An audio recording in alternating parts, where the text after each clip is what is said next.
Shalom, shalom, mes précieux, bien-aimés frères et sœurs de partout, vous êtes en train de me suivre. Je sens aujourd'hui quand même, je me sens poussé à aider quelqu'un. Je pense que il est vraiment ici important de souligner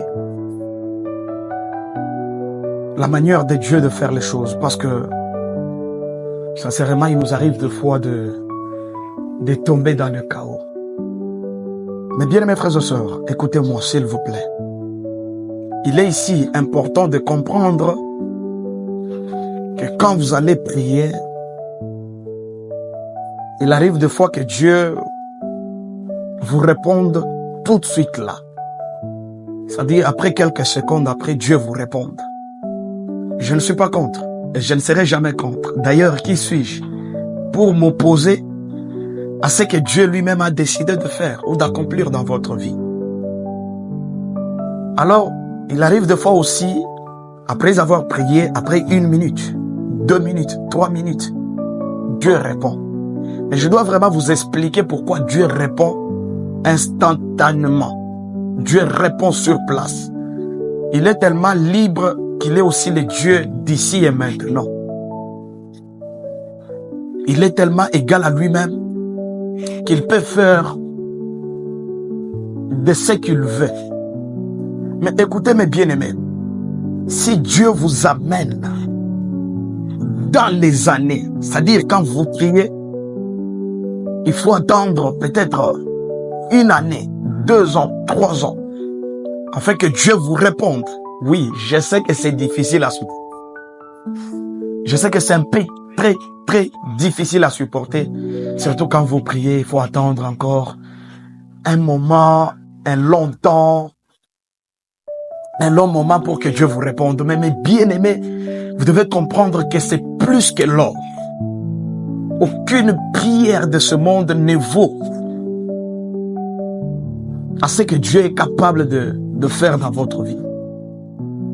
Oui, il arrive des fois quand nous prions, nous parlons à Dieu, il faudra encore beaucoup de patience. Mais ça en vaut la peine.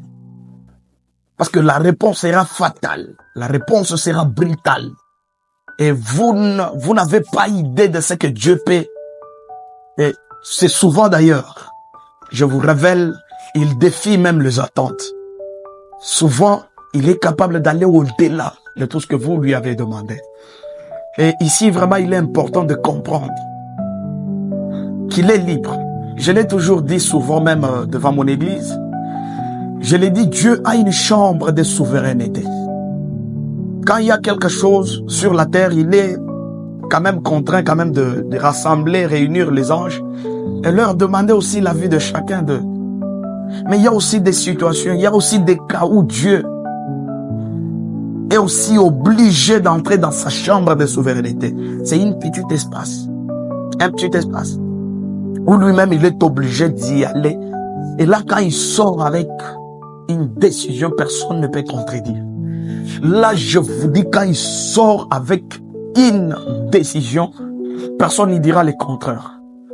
Et il est juste une question de lui faire confiance et de comprendre qu'il est Dieu. Il est égal à lui-même, qu'il a créé, qui a décidé qu'il soit là où il est. Mais il est libre. Le créateur incréé, il est la divinité suprême, le Dieu créé par lui-même.